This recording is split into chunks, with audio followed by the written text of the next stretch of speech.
Well, jeepers! You're listening to Smash or Pass with JayBee, Milly, and Smash. Hi everyone, welcome to another video on the JayBee Hello. and Milly channel. Today we are joined by Smash. Hello. Rhianna. Hi.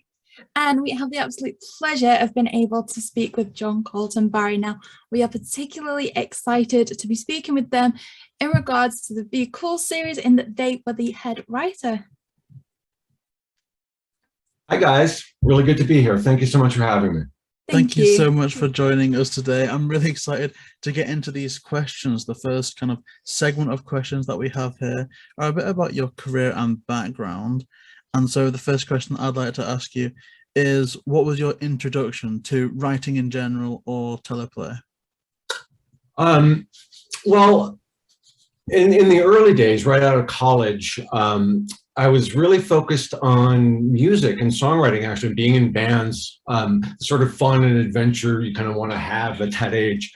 But all during that period, I also worked as a creative consultant, including script doctoring and editing and all this sort of stuff. So that was really my first introduction to writing for television, although my first job sort of staff writing on a television show was Phineas and Ferb in 2006, which couldn't have been a more ideal first experience in television.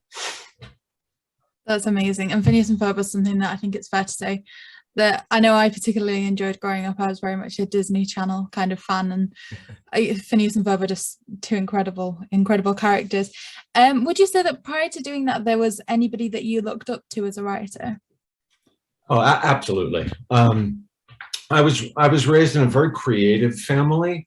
A lot of comedy, a lot of laughter, and so growing up, I was introduced to and raised on a bunch of comedy specifically that was probably sort of before my time, but was pervasive in my childhood as much as, if not more so, than Saturday morning cartoons.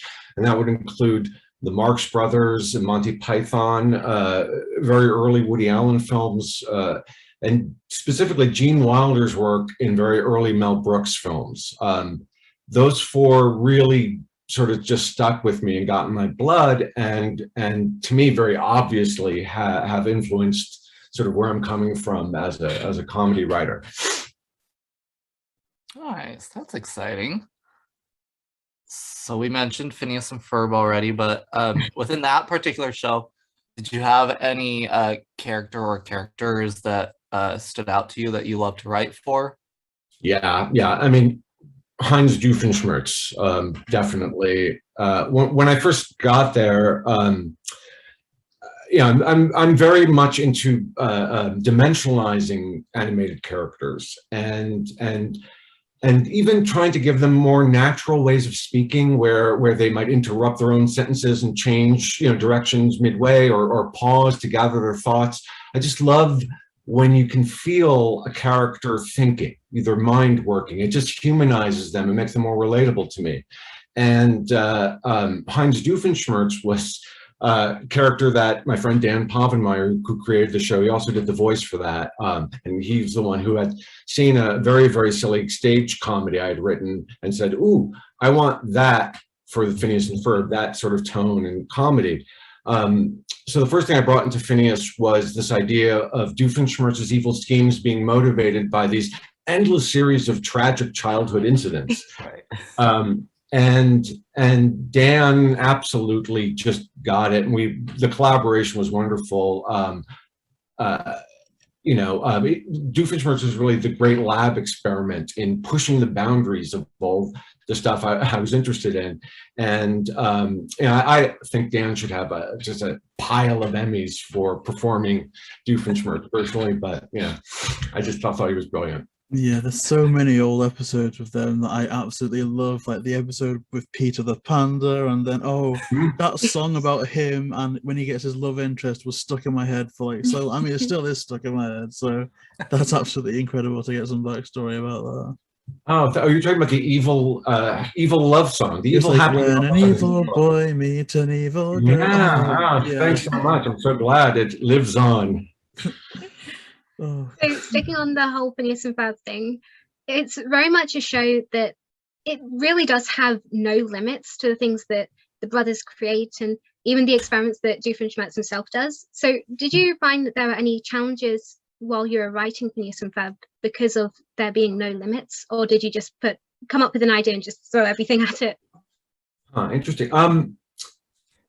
I mean, yes, when you are dealing with a show that seemingly has no limits, it's really your own limits that you're going to be bumping up against. And that was always the challenge. And it remains, I think, the challenge in any show is keeping it fresh, keeping it interesting, is finding, if there are actually any limits, exploring that. And Phineas and Ferb did that really, really well. My main creative partner on that show, Piero Paluzzo, was very like-minded in that way. And we approached every episode very, very fresh. What can we do now that's going to make us and the audience see the show new, with new eyes and open up the storytelling potential for everyone working on the show even more. That's always the goal and always the challenge. See, I think Phineas and Ferb, kind of bringing in Scooby as well here, I guess.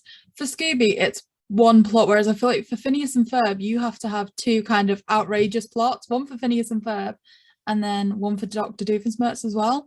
So it's like double. I guess Candace as well kind of has. Yeah, there's actually three. Well. Candace, you said Candace, didn't you? Yeah. It was like the Seinfeld series in that way, where you had the three different plots and then they dovetail in the end. So that was always, a fun challenge was the formula of the show and trying to come at the formula in different ways every time.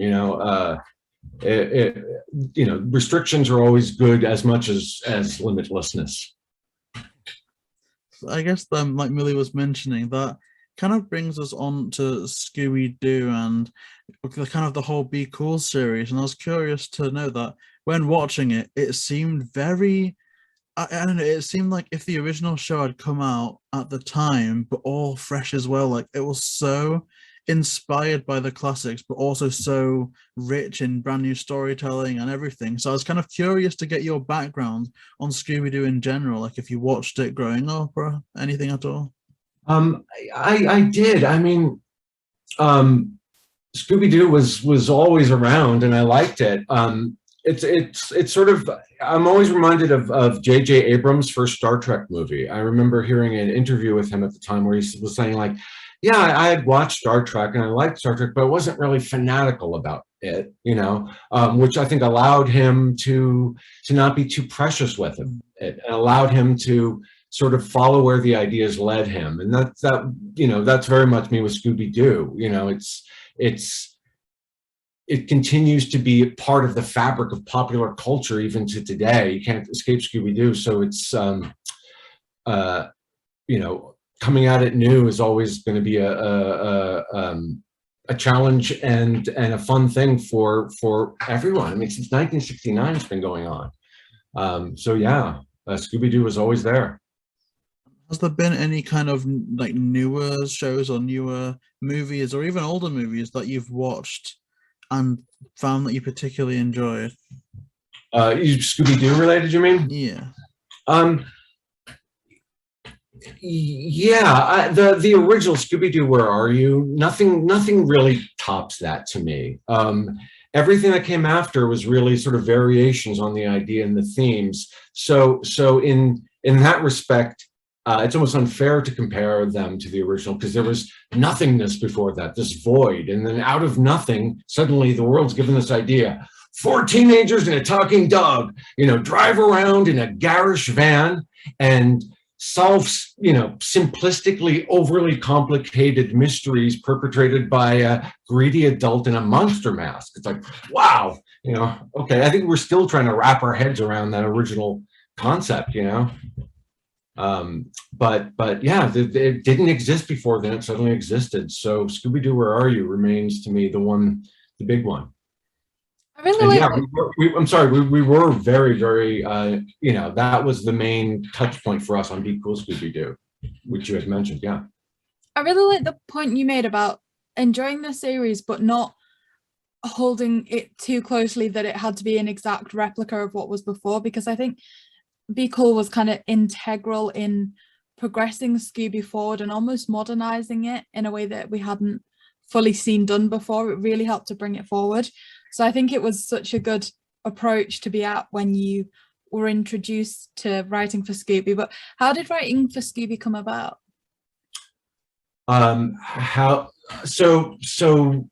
Zach Moncrief, who became a really close dear friend of mine on Phineas and Ferb. He was a director and a writer on it. And he moved over to Warner Brothers after Phineas, and they had, Phineas was very popular at the time, and Warner Brothers had just done Mystery Incorporated. It was the previous Scooby-Doo iteration, and they wanted to go sort of in the opposite direction, tonally, into a very unabashedly comedic version.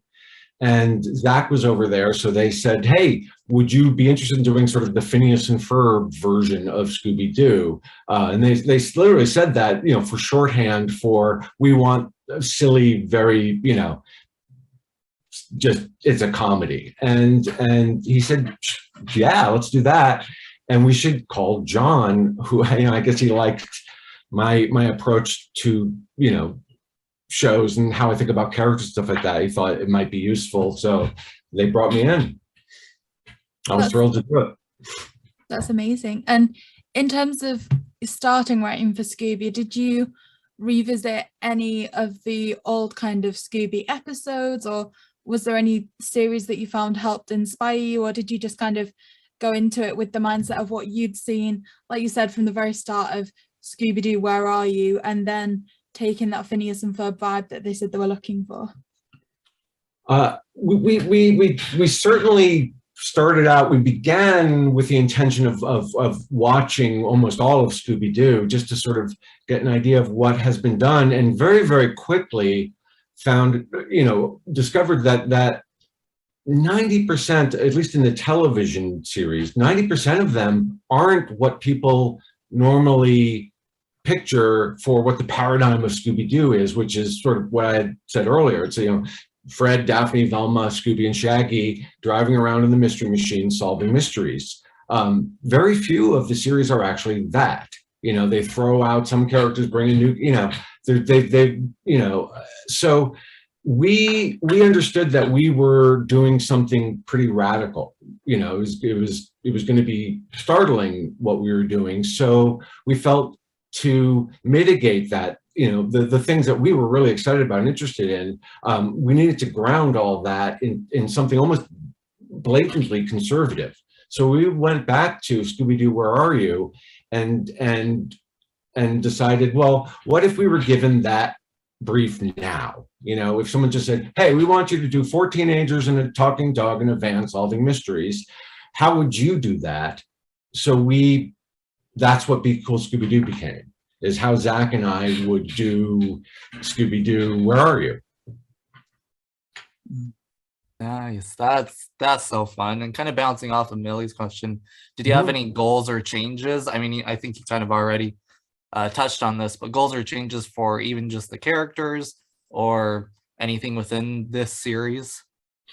Yeah, when Zach and I both got there, there had been previously, Warner Brothers had decided, once Mystery Incorporated ended, it got a couple seasons like almost every Scooby-Doo show, and did have a very rabid and loyal fan base. But then a lot of people were a little unsure about it, but it was tonally very gritty and dark and stuff like that. The biggest the biggest thing that we noticed right away was why Fred, Daphne, and Velma got so sort of shortchanged through the Scooby-Doo series. They would be taken out. It was almost as if they didn't really matter. The idea of what defines a Scooby-Doo show, began to be into question, and now that there's, movies with just Velma and Daphne, it seems to be today, Scooby-Doo is sort of defined by one or more of those original 5 characters. It doesn't even need Scooby-Doo in it necessarily. and some mystery element, you know. And I've been, you know, I've actually been in rooms where people have said, oh, well, no one really cares about Fred, Daphne, and Velma, so how do we get rid of them? And that has been, I think, a problem for people doing Scooby-Doo all along. And I thought our you know, solution for that was pretty great and kind of surprising that no one had done it before, which was make them likable, make them characters that we care about by giving them personalities. You know, they're just basically sort of cardboard, one-dimensional personalities in the beginning. You know, Fred is the leader, Daphne is the pretty one, danger prone, you know, but being clumsy isn't really a personality. You know, Velma had glasses, but even in the original, was she really brainy? Not necessarily, you know. They didn't really have distinct personalities.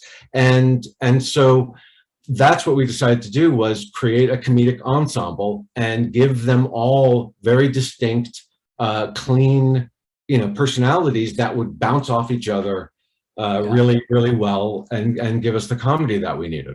That was the main goal.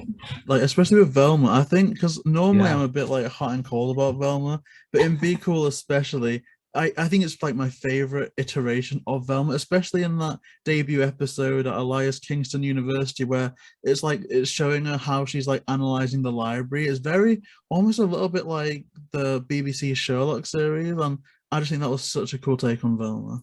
For me, I'd say it was Daphne in this series that was the main Daphne's kind of standout amazing personality, because I think I feel like the one thing that Scooby did before was quite a lot of the time it was like the mystery's everything.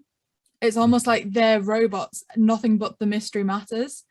And then with this one, it was almost more human in that even though there's a mystery going on, she was interested in puppets. So the second you saw something that was a puppet, like a normal human with an interest, there was something that existed outside of the mystery, and that could sit and that could wait for a couple of minutes. Like, you know, it wasn't gonna be some huge drama if the mystery had to be abandoned for all of 30 seconds so that she could go and look at some puppets. And I think there's almost some value to, and like almost a little bit of, I want to say like a satirical value as well to it, when like sometimes they like drag her back, kind of like, okay, that's because it's almost breaking formula for them, so it's like, oh, come back, but it's also done really nicely and it's really fun to see.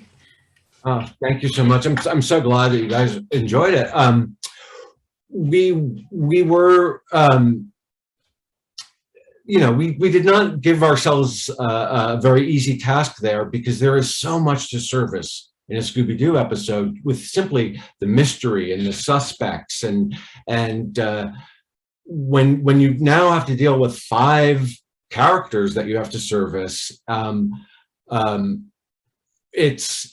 was a lot to deal with in each episode, and we wanted to make sure that the characters were constant, you know, that the characters were driving the story, you know. And to do that, what we did was, like in the Elias Kingston one, we tied Velma, her personal life, to the mystery itself. So if we gave the characters stakes in solving the mystery, and that kept them all plugged in to solving the mystery in a very unique way, and kept it very human and organic, you know, to the point where I personally think we could have done a non-mystery episode or a very different sort of episode, because the characters themselves were carrying the show.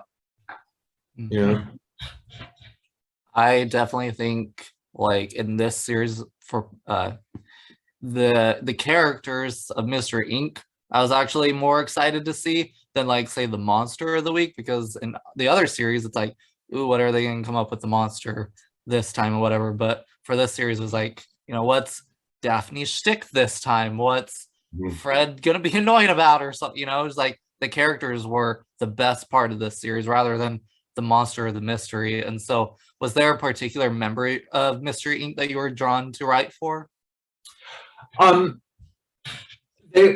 We started out with, we knew we couldn't really mess with Shaggy and Scooby too much, you know, and they were basically fine how they were. They had very specific points of views as characters, and we all knew they were terrified and hungry, you know.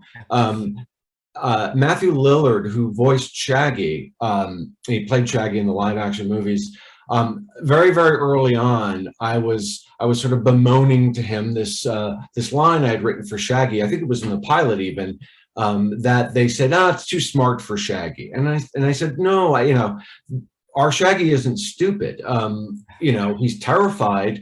But I wanted to sort of Groucho Marx him up a little bit, make him a little sharper and wittier and funnier than he had been. And this one particular line, you know, Matthew was like, yeah, it's good, but I get their fear, because to him, Shaggy and Scooby are the way that littler kids enter the show. You know, they can relate to being hungry, being afraid, sort of the id aspect of Shaggy and Scooby. And so we didn't want to mess with them too much. And so we started with Fred as the cornerstone character. He's going to be the leader. And, you know, I mentioned Gene Wilder earlier. Young Frankenstein was really one of the models for our Fred. That this character in Young Frankenstein that Gene Wilder played, he was a descendant of the original Dr. Frankenstein, who created the original Frankenstein monster. And he can't live down his name. He calls himself Frankenstein. He wants to be taken seriously. He wants to, you know, and he's always very insecure about it and trying to get control. And we sort of gave that sort of control freakness to Fred. And I was sort of picturing that Gene Wilder, you know, when I was writing the dialogue, I was even picturing it. And then through the alchemy of animation and Frank Welker doing the voice, what came out was our unique Fred, you know.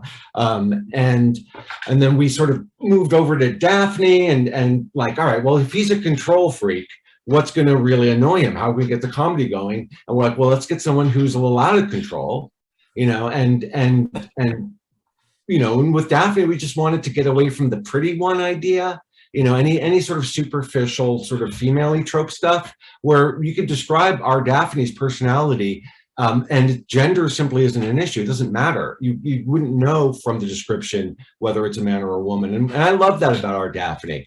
I felt that she, you know, her, you know, if she was attractive or what, you know, it just wasn't something she traded on or used or was aware or cared about. We had a couple times where a character might compliment her, and she always sort of like, yeah, in the murder mystery episode, Bradford or Bradwick, I think, he says, "Oh, Daphne, you look stunning," and she goes, "It's me, set for stunning." You know, she just sort of deflects it, and I really love that. And so to answer your question, finally, Daphne was at first the one that we were really excited about. And we remained really excited about her. She was always so much fun to write. As the series progressed, my attention turned more to Fred, and I began having a lot of fun with Fred. And I think you see it sort of in the second season, a lot of Fred-centric episodes. And it just sort of opened up and became just sort of organically that. But yeah, Daphne and Fred ended up being, you know, my favorites and a lot of fans' favorites. And who would have ever guessed Daphne and Fred would be the favorites on a Scooby-Doo show? You know? Right. Thank you. I'll be right back, but y'all keep going. Yeah, absolutely. Have that effect on people. It's as you say, you know, there was kind of almost I don't want to call it a misconception before, but very much like Fred and Daphne and Velma were almost the disposable characters. And it's funny you mentioned that, going back through the whole entire kind of back catalogue of series, that very few of them had the full gang, and I'd never actually realized that before. But that is a very good point, because sometimes they would just have, you know, Scooby, Shaggy, Daphne, and then they'd bring, say, Scrappy into the mix, and all different types of side characters that they had going on. But I didn't realize how few of them actually had everyone there. So I'm going to be second guessing my memory of it there. But I think you're sorry. No, I'm talking about. Go ahead. I was just going to say, I think that you're very right in what you're saying, that Scooby's becoming an era now that, like, it's almost reversing that there is an existence without, say, Shaggy and Scooby. Like you're saying, the Daphne and Velma movie, there's no mention of the other three. There's a book series, and in that there's no mystery. It's called Daphne and Velma. Shaggy and Fred get slight mentions, but Scooby's not a talking dog. There's no mystery machine.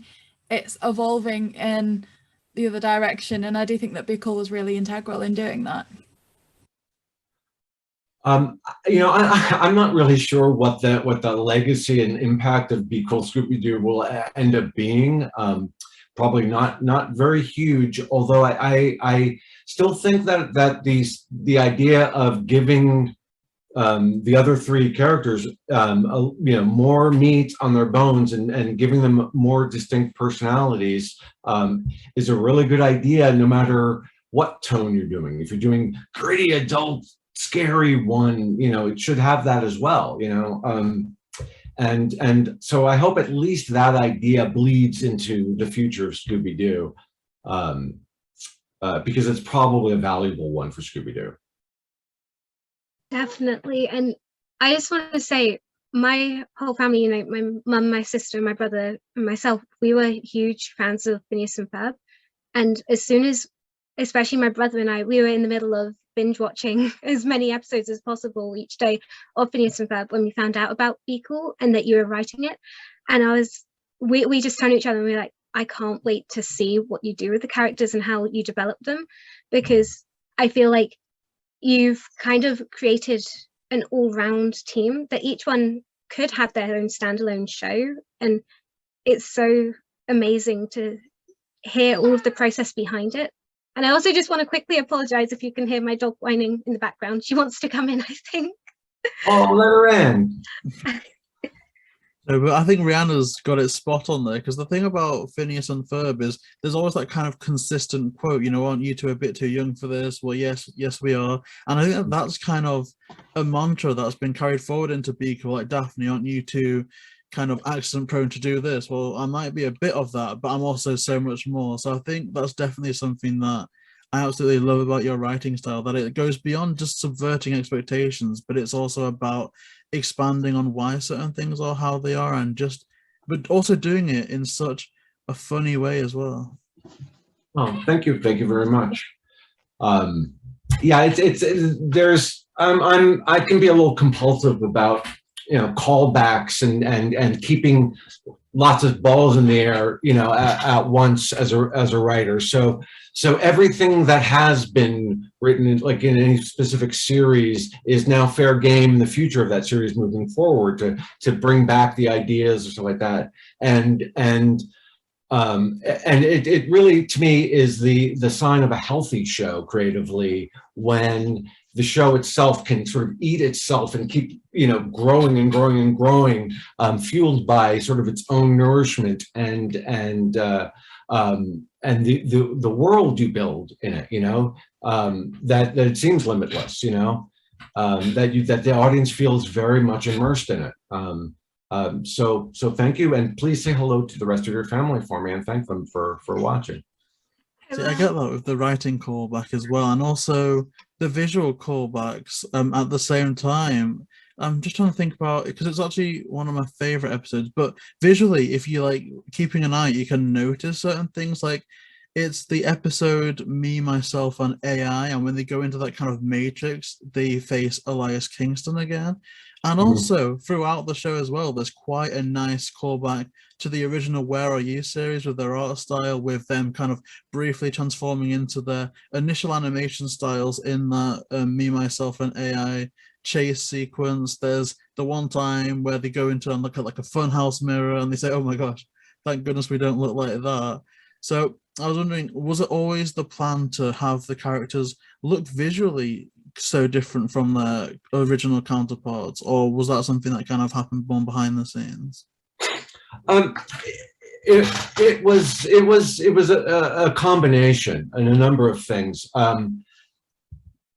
Before Zach and I got there, an art director named Richard Lee was already began the show, but sort of an artist, you know, alone adrift like Robinson Crusoe, drawing increasingly cartoonier versions of his characters, because all he had was, we want to make a really, really silly, funny version of Scooby-Doo.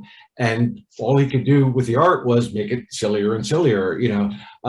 So when we got there, there were already some early design work, and the title, Be Cool Scooby Doo, was there, with one of the ideas floating around being that it almost be sort of a period piece back to the 60s, and the art style touch on the sort of underground comic book, like Robert Crumb, that sort of art style that came out of the 60s. So that was an original idea that sort of fell away, but was our starting point for the designs was the original ones Richard had done, and then Zach began working with them. We had another character designer come in and begin, because we were, like everyone else who first saw the Be Cool Scooby Doo art went, ah, we had the same reaction when we first saw the art. I assure everyone who has issue with the art that you should be glad that we pulled it back from where it originally had been. But still, it was an essential part of Be Cool Scooby Doo. An essential part of if the show was going to work or not was that the characters not look like the classic, more realistic style, because we wanted to have the widest tonal range of comedy we can do, from the most base, silly, physical, slapstick, kind of comedy to the most sophisticated verbal sort of plays, that sort of stuff. We wanted to be able to do everything, and the stuff like, in the pilot, in the vending machine, Shaggy and Scooby and Elias Kingston, that scene, if they had been the more realistic looking versions, I think that would have just felt weird. I don't think the comedy would have worked. Like The Simpsons, for instance, is another good example. I've never heard anyone say, wow, what amazing looking characters. We love the aesthetic value, but those characters could make you laugh. They could make you cry. As soon as you just sort of bought them as characters and were into it, how it looked didn't matter. They just were them, and that's what we hoped would happen. And it did, it seemed, happen with the overwhelming majority of people who really gave the show a chance. They saw that, the comedy sort of only works if we pushed the art in a more broad, cartoony sort of way. So I'm not sure how else they really could have looked, or how different it could have looked had we continued, finding and honing the designs even more than where we ended. 1,000,000%. I think it does definitely fit the style. And in terms of yourself and what you like to consume, either now or before, is there a particular art style, it be it like Scooby-Doo or otherwise, that you found that you particularly enjoy watching? Yeah, I thought the original art for Scooby-Doo was great for that show. I'm always going to be drawn to and attracted to something different and new. With Scooby-Doo, I actually really liked the puppet designs in the little puppet Scooby-Doo thing. I thought the Velma was adorable. The comic book, the Apocalypse that J.M. DeMatteis did, who worked with me on a couple of Be Cool episodes, which was fabulous. I thought that was really cool. I'm always happy when someone tries something, takes a chance with something. Whether it works or not, I think it's always essential that you just try, so art included.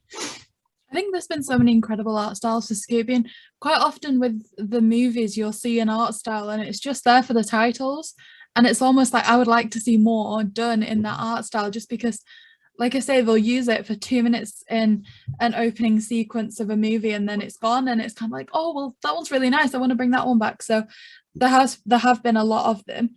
In terms of Be Cool, there's been some really great monsters and villains. When you're writing for them, do you tend to think of a story that you want, or the villain, and then make it around the story around the villain?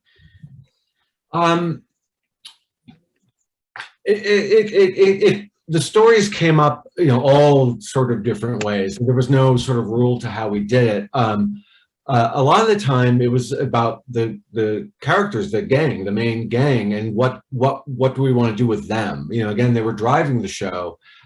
in a way that had not really been done in Scooby-Doo before. So we really could be like, oh, you know, we need a Velma-centric episode here. What do we want to see Velma? Once, you know, the personalities were so clear to us that we, oh, you know, it would be great if Fred has to deal with Daphne doing this, or you know,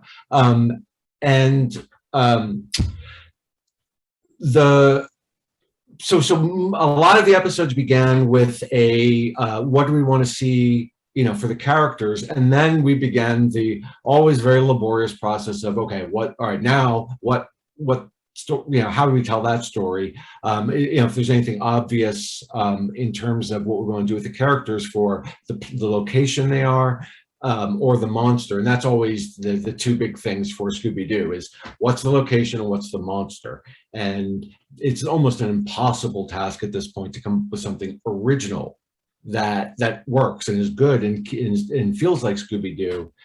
So we gave up very, very, very quickly caring if it had been done before. And I've seen a lot of people just be like, oh, this monster, is that sort of based on that monster? And were you guys calling, you know, and sort of like, no, we just sort of stopped caring and just like, oh, let's do a vampire, let's do a werewolf, let's do, you know, because our show was so different in its tone and its approach that we figured, well, we're going to do everything differently anyway. We're not going to do a vampire like anyone else did it, or you know, whatever it was. So we sort of felt this sort of freedom to just be like, or just gave ourselves the freedom to just say, you know, just stop caring, you know, just do what we feel, you know, would work. And that's how the story came up, just not caring. That's amazing. And is there a villain or a monster that you would say was your favorite, either because it allowed you to develop a plot line for one of the gang, because there was a reveal that you were particularly happy about, that it had just translated really well aesthetically, or anything like that? Yeah, you know, there were a couple of very, I'm sure you guys clocked it as soon as you saw it, there were, you know, like the pilot, some very, very specific callbacks to Scooby-Doo, Where Are You?, where we did decide to sort of recontextualize and retell ideas from the episode. Dwayne Capizzi wrote the Where There's a Will, There's a Wraith episode, which was very much exactly us doing the same story as an old Scooby-Doo episode, you know, now, how we would do that. He was very excited to sort of explore that, you know, reinventing the old stories. Elias Kingston was another that we brought back and gave him a new life and a new thing. And those were fun. We didn't do that as much as everyone thought we did. In fact, I think we only did it twice specifically, and then the sea creatures in the boat one, the All Paws on Deck, were visually an homage to sea creatures from a previous Scooby-Doo. You know, we sort of did that a little bit, just lovingly, you know, sort of lean into some past stuff. For the most part, though, we tried to be original, come up with, you know, an original take on a monster or character. We wanted the monsters to be able to be funnier than we actually ended up with them, just because Warner Brothers really felt that they didn't want the monsters to be too silly. They wanted the stakes to feel real, that they were scared. We felt as long as the gang were frightened and the audience believed the gang were frightened, that's all we really needed. We were thinking about the Stay Puft Marshmallow Man from Ghostbusters. Do you remember that? You know, like, it's as silly and funny as can be, but scary, and the stakes are real. You know, he's going to destroy the New York. But it's also very funny. That's the sort of thing we were going for. And I think we sort of got there with the Court Jester was one of my favorites. I liked, you know, having him threaten in sort of the old, you know, Shakespearean rhyming sort of thing. And I was very pleased with the, what we called the Shaggy and Scooby haircut scene, where they would sort of dress as, you know, barbers or what have you, and just through positive assertion, you know, tell the monster their role in all this, and the monsters just are startled and go along with it for some reason. You know, the Court Jester scene where they turn him into a auditioning stand-up comedian who fails, and they send him home on the bus, and you see him go home, and he's brushing his teeth, and the music's tragic, and it just goes on, and he's depressed, and then suddenly he realizes they tricked him.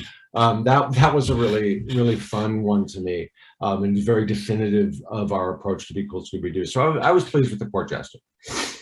That's amazing. I love that.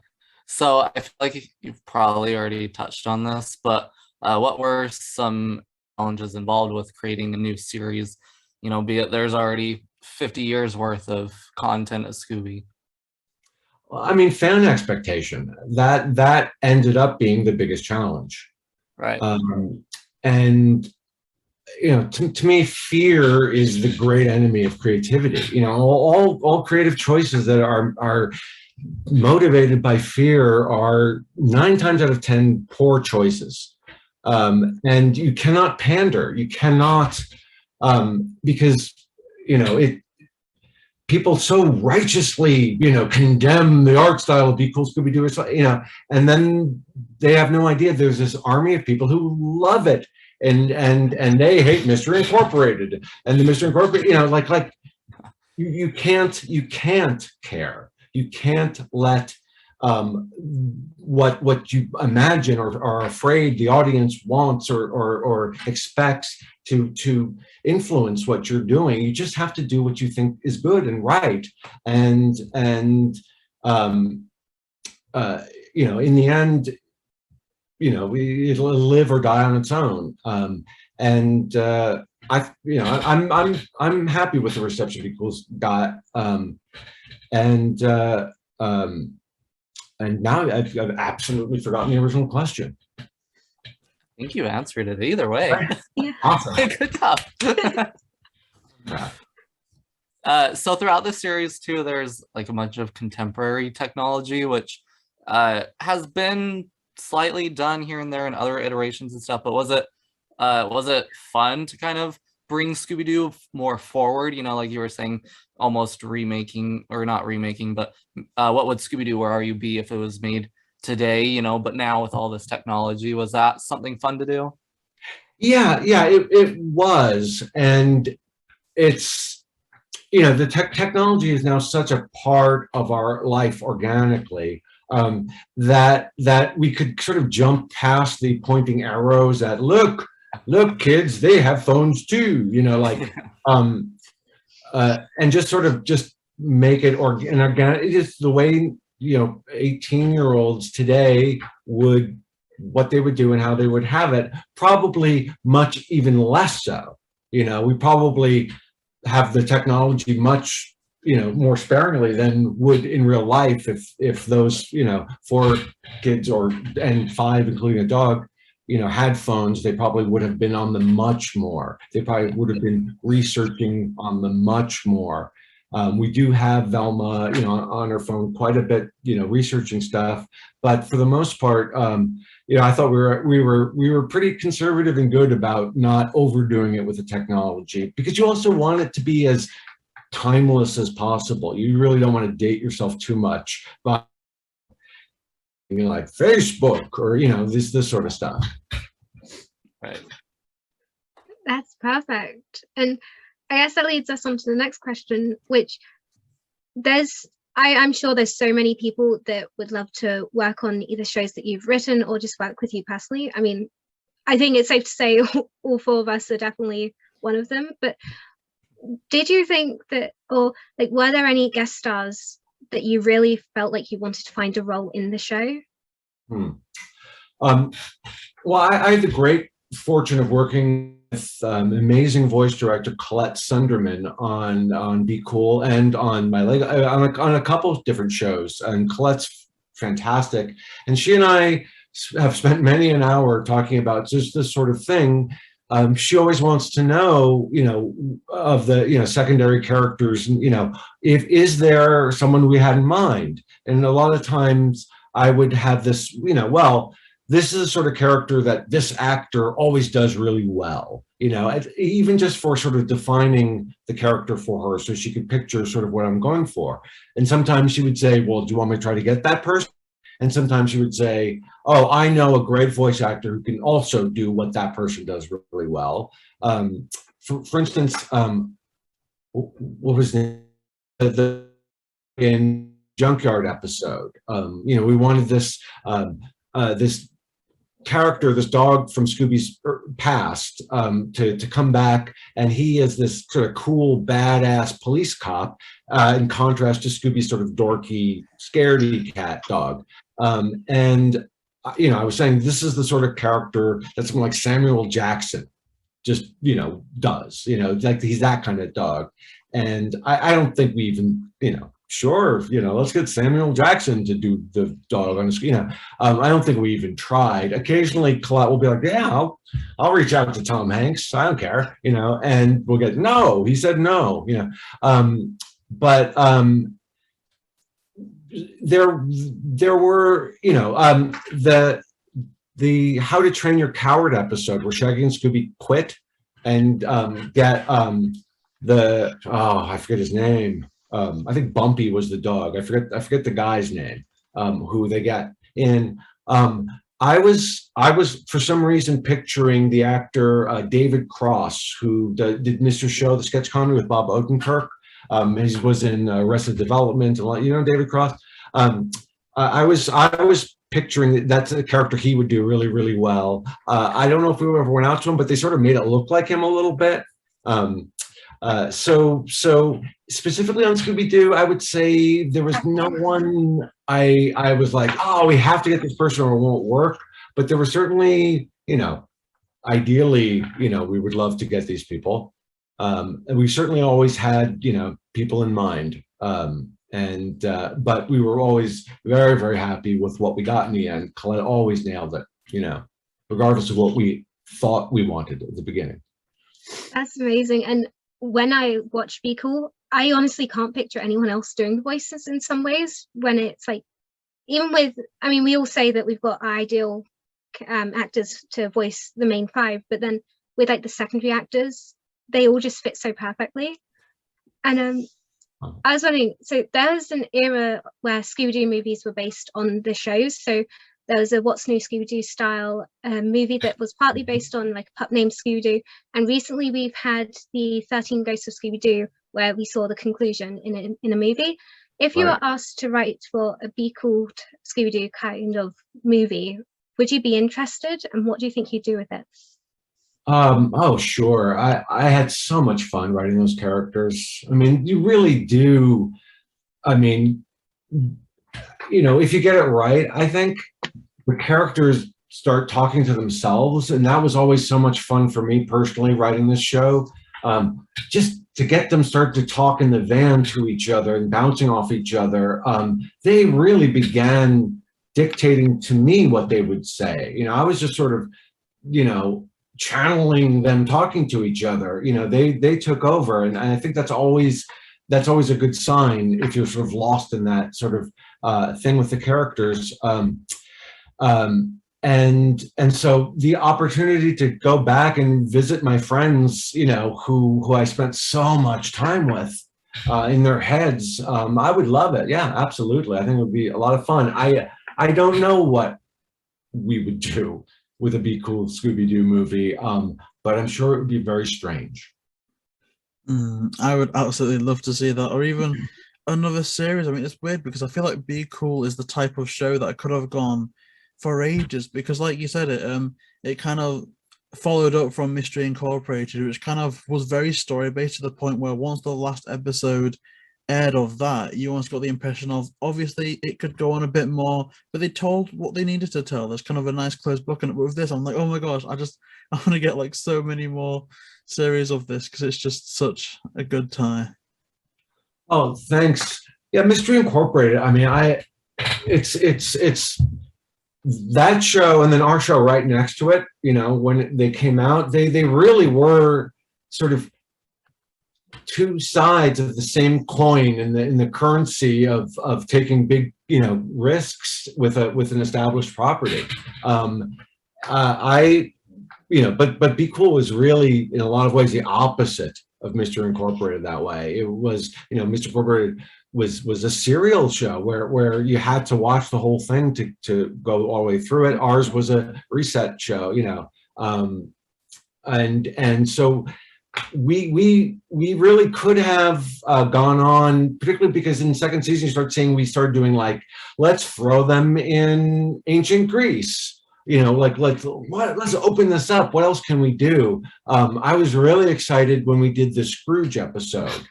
I love this idea of going into classic horror literature, you know, Bram Stoker's Dracula and you know, Frankenstein and Christmas Carol and taking those ghosts and monsters from classic horror things and ruining all that literature.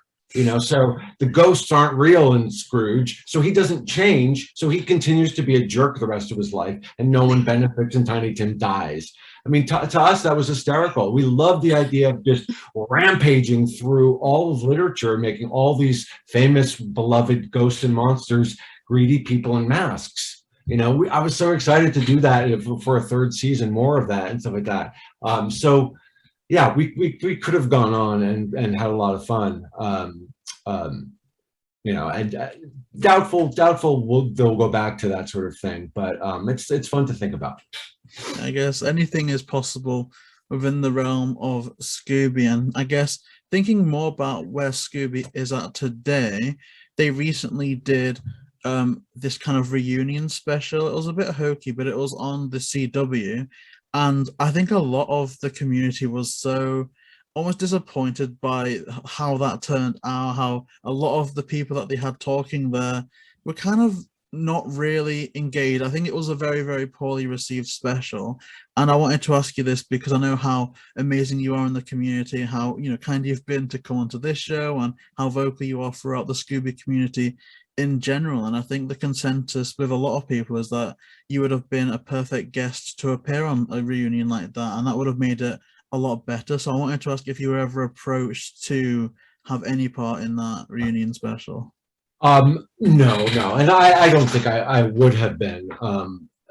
Be Cool Scooby Doo just, I don't think is such an outlier. It's such its own thing that you know, and you know, we're talking about, you know, 50, 60 years of a property that 2 years of it was this one particular show that was introduced to the public in a very sporadic way. So a lot of people didn't even know it existed.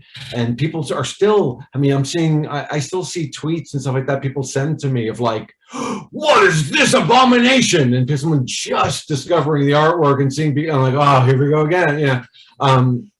So I don't think it moved the needle enough to make, you know, someone who has a limited time to do a special about the whole history of Scooby-Doo, you know, to devote any time to Be Cool seems highly unlikely to me.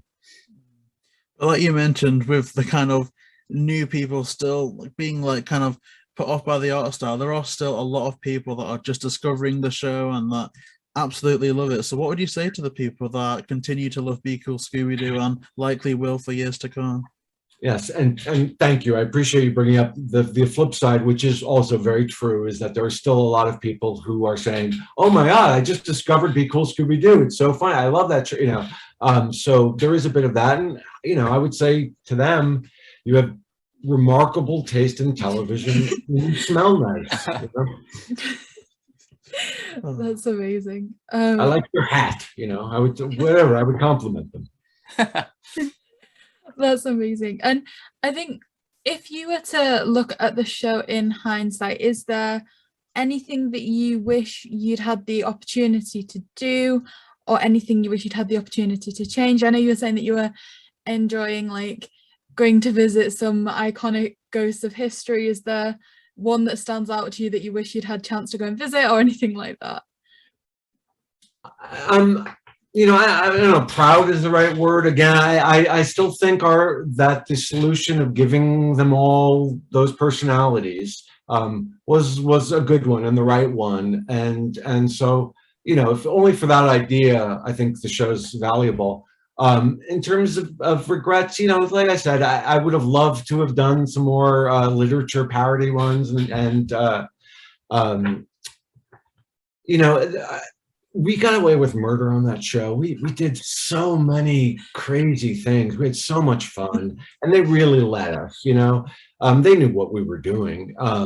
You talked about the callbacks to the original artwork we had in the show. Sort of mocking the fan reaction to the horror of our designs. But it was very much Michael Jelnick, who was an associate producer on the show. He did Teen Titans Go, which gets the same amount of hate and everyone freaking out because it's and they love to just lean into the stuff people hate and try to drive them crazy and make them hate and so there was a little bit of that was infectious where we're just sort of like come on and it's in the end, as much as we cared and as hard as we worked, this freaking Scooby-Doo cartoon, the outrage really isn't needed,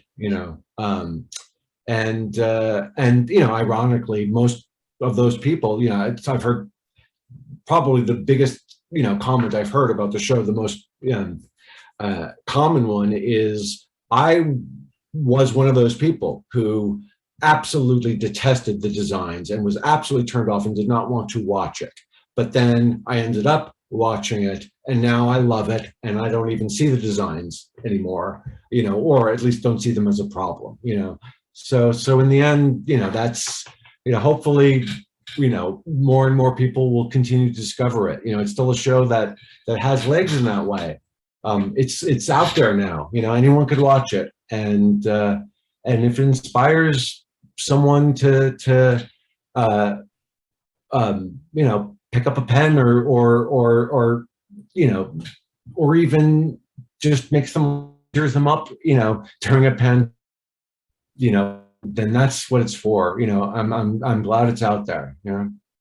It is amazing. It really is. And I guess moving on now to after Be Cool Scooby Doo. So you started to work on the Lego City Adventures. How did writing for that show differ from Scooby Doo? In the end final result, probably not that different. I know I've been just enormously fortunate in my career that Dan Povenmire had seen this very, very ridiculous stage show comedy I had written and said, that's the voice. That's the comedy tone I want in Phineas and Ferb. And so he hired me onto that and said, don't change anything, write like you. That's what I want. I want that voice in here too. So I was like, cool, all right. And so it was always pretty easy for me in that respect, that I was just writing like me. And then Zach was doing Scooby-Doo and said, oh, let's get Jon because of what he did on Fit, and like just me again. Okay. So and then the Lego thing really was the same thing. This great producer, Andrew Pierce, who was working with Axis, an animation studio in Scotland, he contacted me and said, he and his whole family would watch Be Cool Scooby Doo, and they would all laugh equally. And they had a shot at pitching a Lego show to Lego, and they said, this is the voice. We want that sort of style for it. How would you do this Lego show? And that ended up becoming Lego City Adventures. So again, it was just another really, really lucky thing that, particularly with Be Cool Scooby Doo, somebody saw it and adored it and loved it and wanted, more of that, So I would say, in the end, the sensibility is very similar. It was written very differently. I had a bunch of improv actors and writers on the Lego show because there were so many characters that, we needed different ideas for firemen and policemen and all these different, personality types. And that's what improv people do. They get up on stage, I need a profession, fireman, and they, on the spot, I have to come up with all this sort of stuff and create stories. And I wanted that sort of kinetic energy of creativity and ideas to sift through. So in that respect, it was very different. But the final result, hopefully, was something that's, in keeping with the sensibility and the silliness that I always like to see, at least in my comedy animation stuff. I think it's time to watch that now. Didn't know you worked on it, so gotta go turn that on. Yeah, it's fun. I gotta say, it's a lot of fun. Oh, I'm excited. I'm excited now. But of course, we have to ask future projects for you in the pipeline. What you got coming up? Oh yeah. I can't really discuss too much stuff, Right. but yes, there's going to be some really, really fun, cool stuff coming up soon. I'll make sure I let all you guys know. Perfect. Thank you so much. We're going to be keeping an eye out, and I guess just for everyone listening, do you have any type of social media that you want to shout out, or anywhere that people can keep up to date with what you're doing? I tend to not like the idea of seeming or being sort of, an aloof person who, I'm a fan myself of lots of stuff, and so to me, it's like we're all just people talking about stuff, and it's all, I'm very approachable and reachable on social media. It's Jon Colton Barry, sort of one word, no H in my name, in all of the major platforms, pretty much. You can find me, and it's no big deal. That's amazing. Thank you. And we do look forward to seeing what those future projects are. Like we say, Phineas and Ferb, Be Cool, all things that we've enjoyed watching so much, and it'll be great to see that level of comedy continue. So we're really looking forward to that. So thank you to everyone for listening. Any links to social medias and things will be in the description below. And of course, we'll try and make sure we're sharing updates of future projects and things as well. So yeah, thank you for listening. And again, a huge thank you to Jon Colton Barry for being an incredible guest. Thank you so much. And also for everyone watching, it has just turned Rhianna's birthday, so if everyone wants to put birthday wishes in the comment section down below, that would be absolutely amazing. Happy birthday, Rhianna. Thank you. I'm kicking it off with just a blast because this is a dream come true. So I'm so pleased I got to share the beginning of your birthday with you. I makes me really happy. What's your dog's name? I'm sorry, I really didn't get to. She's called Tatty. Patty. Oh, she's adorable. Thank you. I hope you have a really happy birthday. Very nice meeting you. Thank you so much. Thank you so much. Right. Thank you to Really good everyone meeting watching you. this. Oh, sorry. Goodbye. So sorry. I guess please Thank like, you. comment, subscribe. Thank you everyone for tuning in, and thank you so much again. Thanks, everyone. Jon Colton Barry. Thank you so much.